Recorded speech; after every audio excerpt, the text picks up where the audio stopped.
So this surgery is performed as keyhole surgery. You're usually admitted into the hospital on the morning of the operation and then have the operation during the day.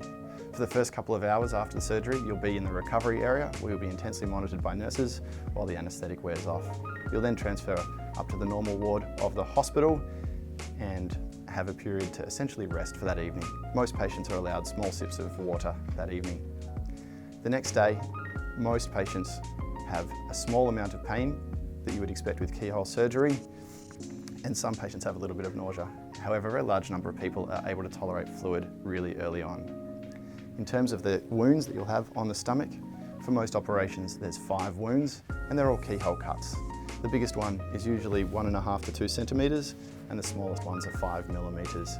There's usually one just below the breastbone and 4 others working their way across the abdomen. For the vast majority of people, these really don't cause too much pain as we put local anaesthetic in them while you're under the general anaesthetic. Depending on how you're going after the operation, once you're able to keep down enough fluid to keep yourself hydrated, have minimal nausea, no significant pain, and are feeling comfortable with the process, you can head home at this stage. After a sleeve gastrectomy, on average, that would be about 2 nights in hospital, and after a gastric bypass, it would be 4 to 5 nights in hospital. One of the comments that I regularly get from my patients on the first day after their operation is that they're surprised at how little pain they've got.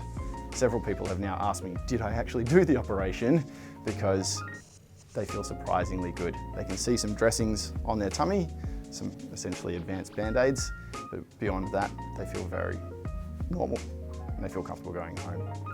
Another useful piece of information is that we almost always use dissolving stitches in the wounds, so you don't need to worry about coming back and having stitches taken out at any stage.